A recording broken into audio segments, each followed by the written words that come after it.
is my pleasure now to introduce Andy Nelson, Michael Keller, and the writer, producer, and director of ELVIS, Baz Luhrmann.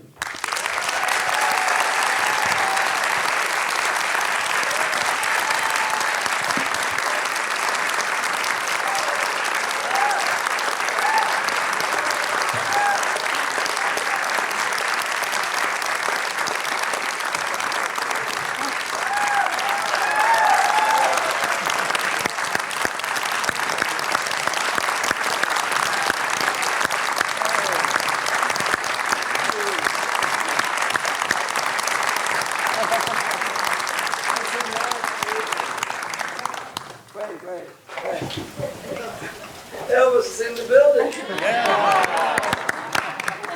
That's incredible. Hey. Okay, this is Mike here. Thanks. Well, welcome. What an incredible film.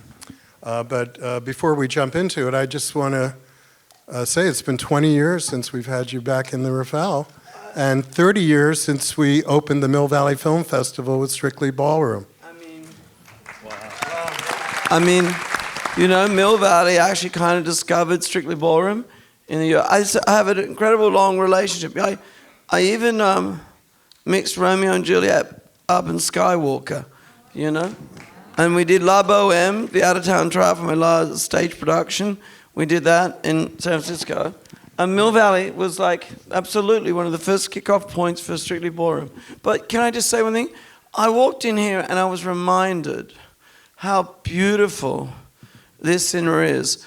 And our mission on this film, above and beyond everything else, was to make a movie that would play in a cinema and bring all kinds of audiences of every age and background back into the movie house. That was our singular mission. I told the studio I wouldn't make the movie unless it would go to the theater first. And I look at a theater like this and I go, yeah, this is the kind of place I want to make movies for. I mean, this is unbelievable. Thank you. It's so beautiful. Yeah, we'll be here as long as we have films like yours, which don't come around very often, but to show, so thank you. I wanted to talk, there's so much we could talk about, and I know that we're going to give the audience some time to ask some questions. But there was something that you said that I found incredibly moving, and I don't want to get it wrong, so I'm going to read it, if you excuse me for that. So, I consider music, the script, and the visual language all as one. I have the same sort of depth of collaboration with my music as I do with the camera. At a certain point with these collaborators, I bring it all into one synthesis, so that when actors come into my world, there's a visualization already. I don't come in and say, well, here's a script, and now let's think about the music. Music is not a background. Yeah. And I know we have a lot of experts here on the subject, and it would be great just to kind of little bit to start off, Baz, we're talking about collaboration on this, because the music is so much part of the way you tell the story continually through this. And obviously you've done that before with other films. But I think in this film it is so incredibly intense. Let me say this. First of all, I do believe in collaboration above all else. I mean, it comes from my acting, teaching background to create an environment, but to also make sure that everybody is kind of holding the story up. You know, sometimes you get a bit of like, I see myself as the captain of a collaborative environment, but there's something above me, above all of us, and that's the story, and we're all holding it collectively up. So that begins very early on. You know, even if I'm writing the script, I would be writing the written word and collaborating on that, but I'm working with Sam on the visual language script, and I'm working on the music audio script all the way along. Now that just keeps evolving. We just keep handing the story on to another group of collaborators, and then another group of collaborators. And then when I go down the other road, if you look at sound and music and talk about these deep collaborations, I mean, Andy, you know, but Andy and I started the way that we did the soundtrack in this movie is complex and innovative. But we started that complex, innovative language right back on Moulin Rouge, right, Andy? Yeah, well, on Moulin Rouge, and it was that was my first movie working with Baz. So I quickly had to learn his language of filmmaking, and the complexity of that, and the layering and textures, and I was very, very proud of that.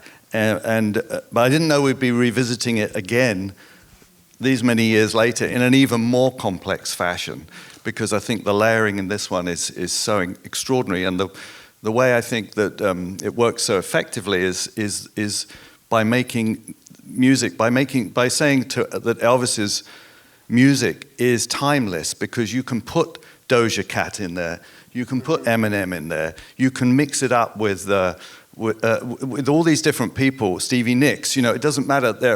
It's a timeless art form in a sense, and I think that's what's so fascinating about this film, and why it was so fun to work on and work out the soundtrack with Baz, knowing how all this layering was going to take place. And yes, we definitely started that on Moulin Rouge. I mean, one of the things that I was reminded from Andy on, just to give an example, Austin Butler, the miracle, from my point of view, that is Austin Butler.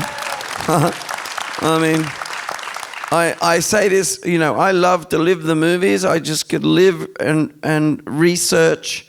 I get into character sort of thing. You know, I went and lived in Memphis. I had an office in Gracelands. I pursued minor characters and human beings. I did it for years, thinking it's going to be cool because I love doing that so much. I thought, and the great thing is I'll never have to make the movie because I'll never find anyone who can play Elvis, you know. And then he turned up and spoiled the whole thing, you know. But back on that, Andy, Andy and Michael, Austin sings the first half completely. I had to put a costume test out there where I said to Austin, could you sing That's Right Mama?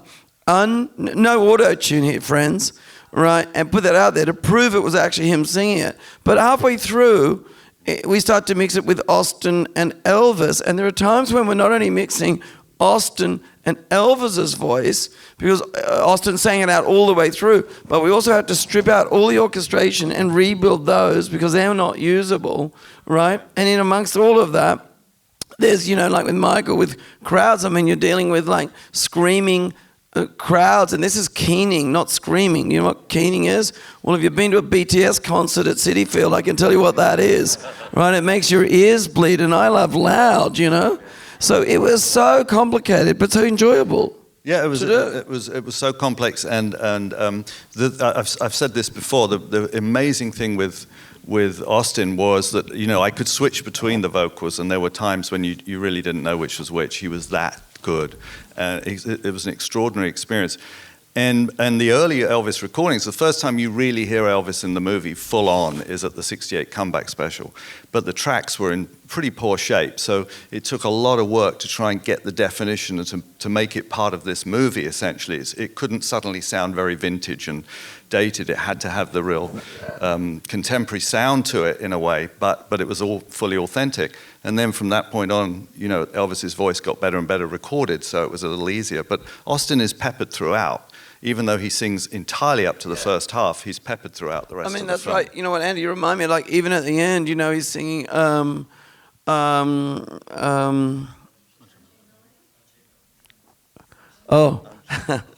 did I black out then? No, actually that Unchained Melody is Elvis, but it's Austin singing out over it. But when he sings, Are You Lonesome Tonight? That's Austin in the last third of the movie singing it a cappella at that piano. Yeah. At that piano. Yeah. Now let me tell you something about Austin. I can tell you a lot about Austin, but he can only do it in character.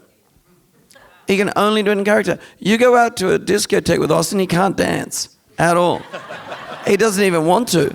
He's a bit like, oh no, And yet in this, he moves like that because he's completely, and I got a phone call when it looked like he was coming in to do these workshops. I was trying to find Elvis from Denzel Washington, who I do not know at all.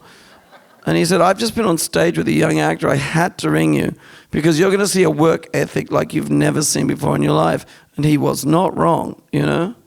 I mean, he's an extraordinary experience to be with him. And the sweetest, he's a bit like Elvis. He has such a vulnerable inner life, you know? He's beautiful like that. Yeah, he's very gentle, very, very sweet indeed. But you talk about the authenticity of the sequences. I mean, the crowd stuff that was key to this was Michael was very involved in doing that, and I think that was a huge part because Elvis obviously was motivating the crowd the whole time, and to have that energy come back was something that took quite a lot of work as well.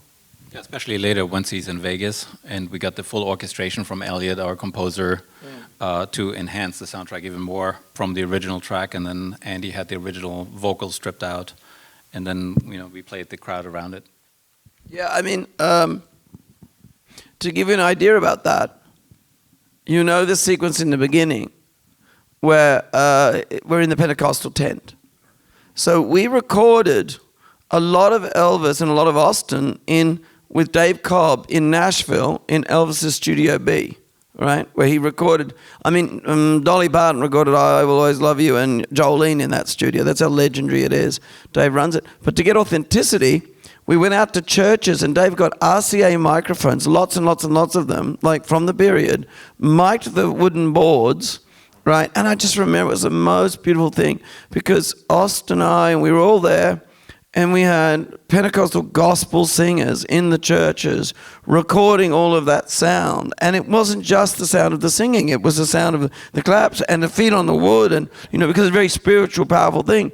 And it's because of the authenticity of that, we're able to take that to Australia, rebuild all of the imagery there and bring some of the gospel singers out. But it gives you an idea of just how visceral the sound, visceral maybe is the wrong word, but how emotionally moving it had to be so that you understood that Elvis was completely swept up in this kind of spiritual performance. That's what he really is in the end, as a kind of preacher, Yeah. So that's how far we went. And then going to the hayride from that, which is where you really saw the spirituality come out, and yet the crowd just went crazy because they hadn't seen or experienced anything like that before. Well, that was the other thing too. Like we used to call them the Scream Queens, and there was some trained, a small unit of, support players trained to do that. But the thing was that Austin was so awesome and amazing and convincing, they used to lose control. I had to calm them all down and go like, whoa, hang on. Not yet, friends, It's amazing how the film just flows so naturally. And I look at his life and also the challenges of, say, adapting a novel. This is like even more intense than taking Women in Love, all 400 pages and trying to condense it to 90 or 120 minutes or what. And yet, the attention to detail and everything. But what's amazing when you talk about these layering and you put in a rap singer at the end, it really makes it contemporary for people at the same time. So you're dealing with the original mics and you're taking us on this journey. And it's just brilliant how you... Well, there's a very good point you bring up. Like some people might think, well, why that? Well, see, it's a combination of absolute, incredible and exigent research and what we call train spotting, which is a reproduction of things that you go and see on YouTube, like the Comeback Special or Elvis in the documentary, That's the Way It Is. The DP, Mandy Walker, who I've collaborated with for 20 years, she went and had lenses made that matched the actual lenses from the 50s, 60s, and used in That's the Way It Is. She even put cameras inside the television cameras in the Comeback Special, so the camera's in exactly the right position it would have been on the day, like measured it like digitally out to reproduce these things absolutely realistically. Okay, so that's one part of it, and everybody was on that mission. But then you have a moment like when, that we move the location. Like everything in this film has a historical reference you can point to, but sometimes to compress for time, I had to move things. So, for example, the first time Elvis goes on stage and he starts to flap around in those, draped trousers and get that reaction, actually happened in Memphis. Okay, so I put the scene there. But he really did do that, and he really did go to the guys, what are they screaming at? And they really did say, I don't know, but do more. And he does that, and he gets a great reaction. Now, the music that he's singing at that time is a pretty faithful reproduction of the 50s, of an Elvis version of Baby Let's Play House. But when he hits it, and a kind of lightning bolt ricochets around the room, and the girls are all swept up in it, we suddenly go to Gary Clark Jr. shredding his guitar like he's kind of Jimi Hendrix. Because the thing is to convey not only what it was, but what did it feel like? Well, it felt like that. It felt much more aggressive, much more punk, much more electric, Oh, it was crazy. I remember I was the youngest of 3 children in my family, two sisters.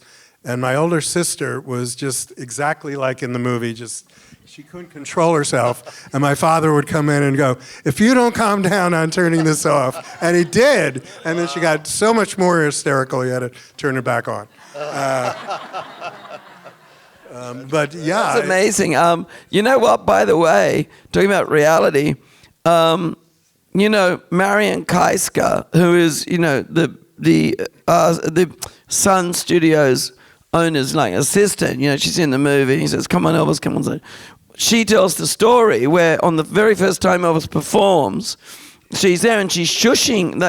They haven't seen this before. Like, you got to understand, guys, this didn't happen before. There's no precedent for this, of this kind of mass hysteria. The teenager was a new invention, It was invented at post-war because suddenly people of teen age had money, could buy records, I mean, your older sister was a new invention back then, And the thing is, Marian says, I was there and Elvis was doing his first performance. He was so nervous. And, these girls started making these strange sounds and I was shushing them. And then suddenly there was this 40-year-old woman standing and screaming. And I realized it was me, right? And that's a true story. I didn't get her to get up and do that for nothing, Well, yeah, it was true. Teenagers were empowered because they had money and can buy things, and it's now they probably run everything. So well, it's also now to flip the coin. That's what the Colonel realized. Colonel had no taste in music whatsoever. He only really saw Elvis as a sort of carnival act. But what he saw, you see in the movie, he went like, hang on, he does that, they do that. I can make money out of this. Do you know? I mean, he was a kind of evil genius. I mean, he did actually invent, like we've got in the movie, he invented the, merchandise, put the star's face on everything, No one had ever done that at that level. I was also, stunned at times, and it wasn't since I saw it in Cannes, and then I saw it again, and then I saw it recently, even in the really quiet parts. When Mahalia Jackson died and there was that overlay of her appealing to his conscience, all these subtle things that gave you kind of just insight of what the character was going through, what the times were like, and obviously the whole aspect of where the music came. And it was, just seeing those beginning Pentecostal aspects were just incredible, and but how much race, the image of race and what's going on now, and certainly since the pandemic, and it's incredibly contemporary. I'm glad you say that, because what triggered me into this was a change in the temperature of culture and in the temperature of the mood, and that's why my in was Colonel Tom Parker, never Colonel, never Tom, never Parker, right? Who was really a carnival barker. That thing of, snowing means pulling the wool over your eyes. You pay for it, but you kind of like it. Remind you of anybody? And listen, let me tell you, the Colonel had a club called the Snowman's League. It was free to get in, but $100,000 to get out, right? And LBJ was a member of Colonel Tom Parker's Snowman's League. Like, that's how bizarrely convincing and wackadoo he was. That's how much dust he could throw in people's eyes. I mean, I often say he was like a sort of giant clown with a chainsaw, you know? Like, kind of funny but scary. Did you realize from the beginning when you wanted to make this film that he was the entryway to the story? I mean, I always, look, the whole short part of it is, I always look at the way Shakespeare would take a historical figure and explore a larger idea. I've often said that, you know, something like Amadeus is a great example of that because it's deeply rooted in Mozart and Salieri, but really it's about jealousy, right? And yes, the Colonel was the way in. Like, I really thought, oh, this is about two big things. One is America. It's about one big thing, America in the 50s, 60s, and 70s. But it's about America and this brilliant thing where this mixed up cultures and layers and that produces new things. You know, brand new things. Well, that's the Elvis of it. But it also has this other thing called the sell. It's so good at selling and branding and come on and, you know, and that's good when they're in a good balance. But when the sell gets out of control, then tragedy ensues. And I just got to felt that's what was going on in the America of now, which made it contemporary.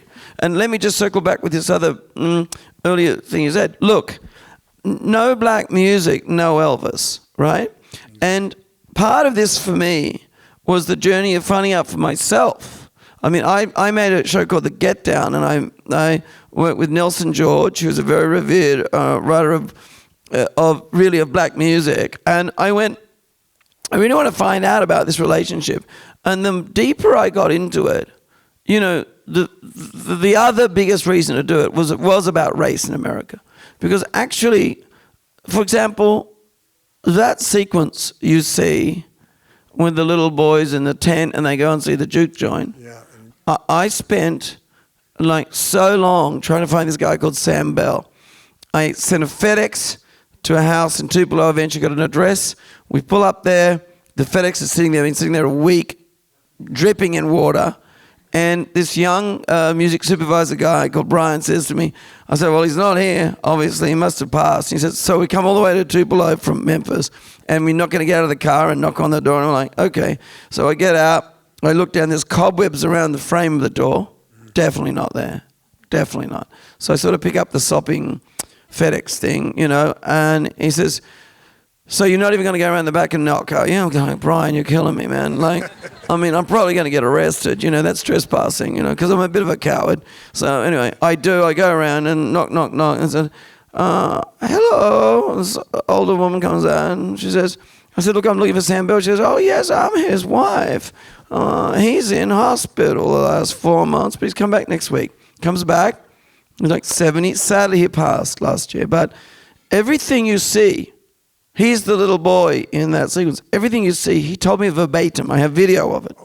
And he said, we used to go down to the Pentecostal tent, and he said, we were too cool for that. You know, I'd shoot, Elvis would go down. That was uncool because we were wanting to go up at the juke joint, you know. And Elvis would be there. And then I went in one day, and I went to grab him and say, come on, Elvis, let's go back to the juke joint. And the preacher grabbed me and he said, leave him be. He's with the Spirit. And Elvis used to get all wound up with the Spirit. Now, I think that is a fundamental key to the character of Elvis Presley and his power over audiences. Like, you know, he just didn't do choreography. He didn't practice. He literally let the Spirit sort of enter him. He got into a state and he gave himself to audiences, you know, which is kind of what the conceit of the movie is really about, you know. Yeah, it's about America, as It's about America. Yeah. I really believe that. Now, I didn't know if we had time for a few more questions. Dan, can you tell me that? We do. Okay. So there is a woman right here. If you could stand up and shout out your question, or I'll repeat it if you prefer not to shout. I can shout it. Hi, I'm Kelsey. Hey, Kelsey. Number one is fantastic job on the movie to all of you.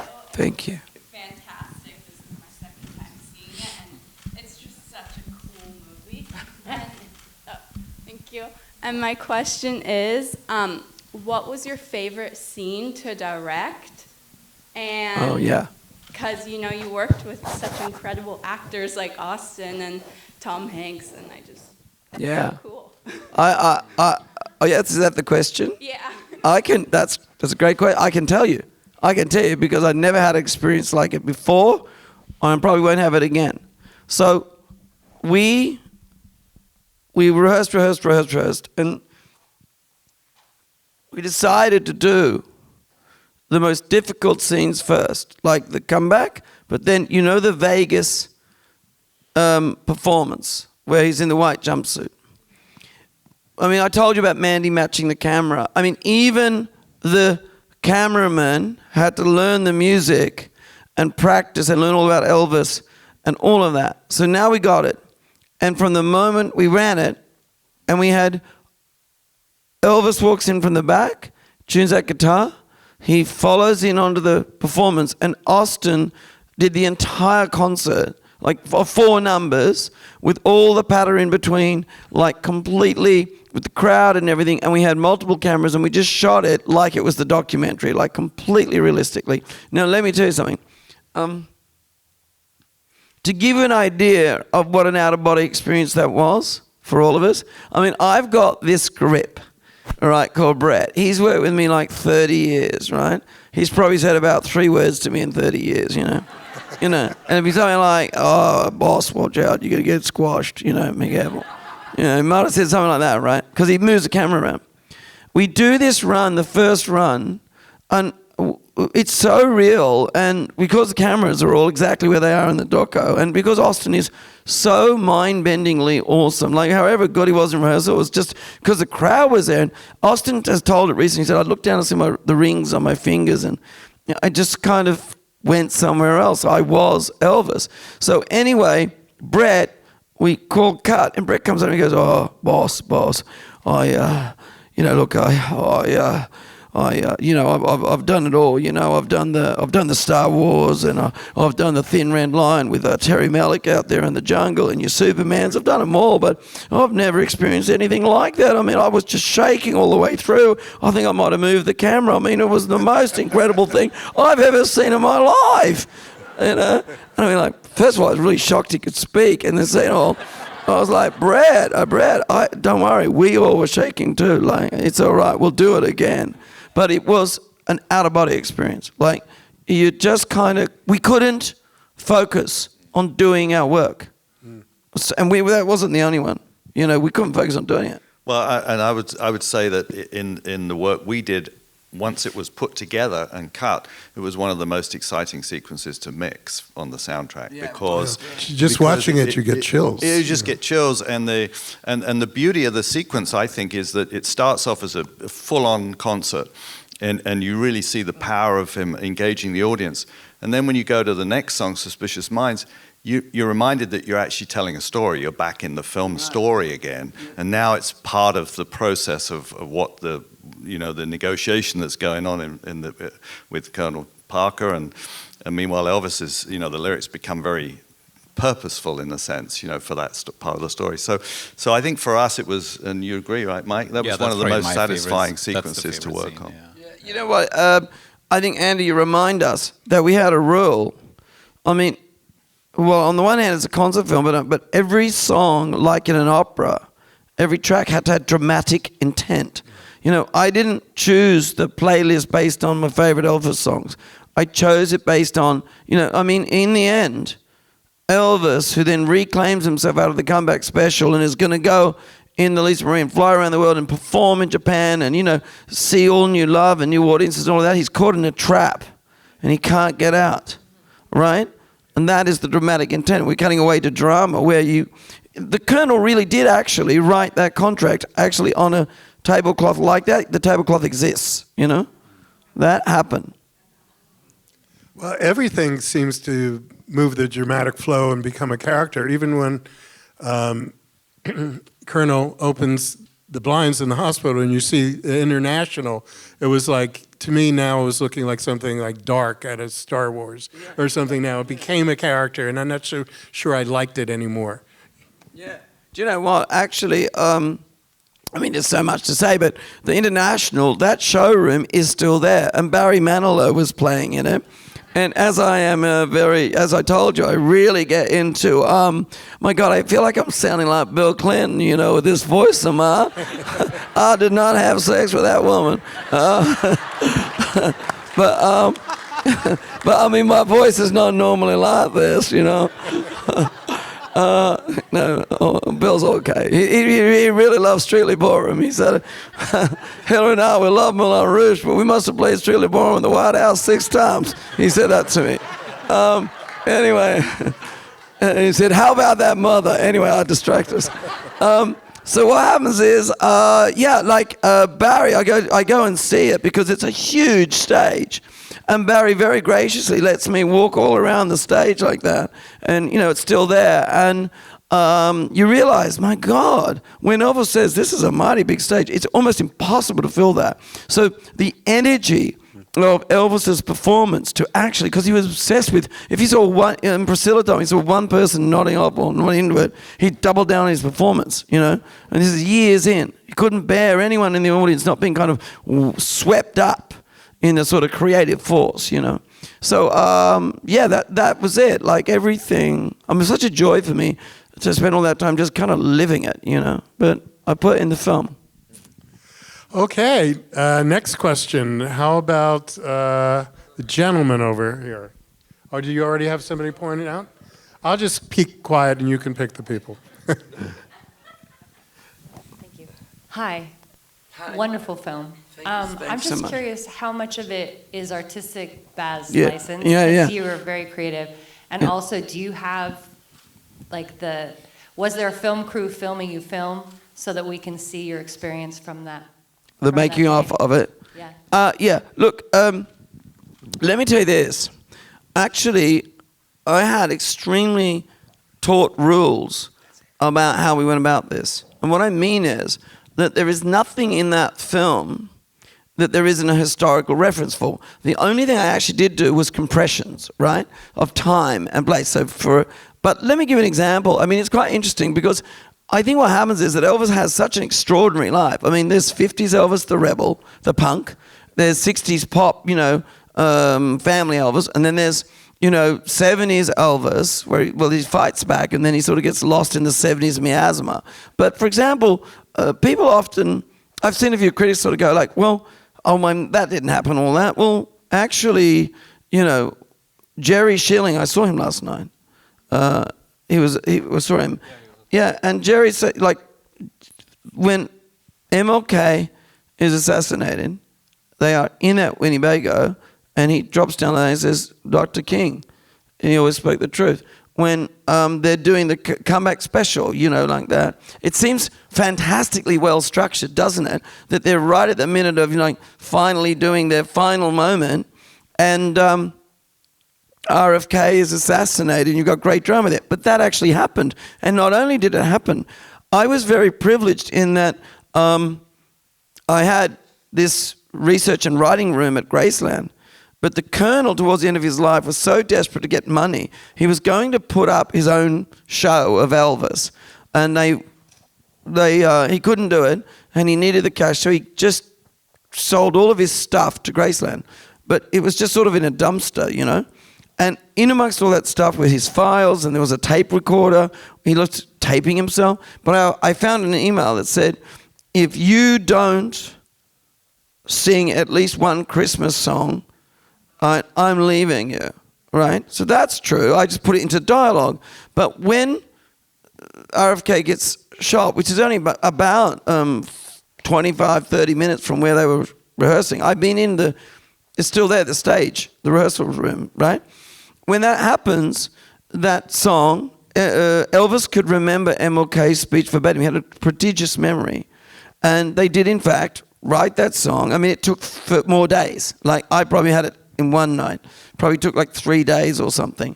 And the Colonel absolutely said, you cannot say anything. Those things are just real. I'm trying to think of things that might seem like, I don't know. What do you think might be I'm not trying to play a game, but what seems like the most artistic licensing thing? Because maybe there is something in there. I just didn't know if he actually said, I'm evil, and in the beginning when he kind of had that thing. When he's singing? No, Austin, when he having that kind of meltdown, and he's having right after he comes back from being other Elvis or whatever, and then he was saying, he has that little break, and he's like, I'm evil, I'm evil. In Rustwood? Rustwood on the stage. He sings that song? Yeah, can I tell you? Okay, good. That's a very good example. So thanks for bringing that up. So that's a good idea of what I would call a compression. Because actually at Rustwood, perfect example. So Rustwood, there wasn't actually a riot at Rustwood. It happened 2 weeks later. It did happen exactly like that. So I moved that down to Rustwood. Secondly, he was absolutely told that if he wiggled his finger like that, you know how there's the Vice Squad filming it? That absolutely happened, but happened in Los Angeles. So I put that in there as well. And I've seen the footage of Elvis. Alan Ladd came to the Hollywood Bowl to see Elvis, brought his kids, and when Elvis started wiggling around, he was like, right, this is terrible, we got to have him put in jail, right? Thanks, Alan, what's your problem? Anyway, the next day, the Vice Squad comes to film it, and Elvis actually did do that thing where he put his finger up, and the girls went crazy. Like, they went like this, and they just lost their minds, you know? It was BTS on crack.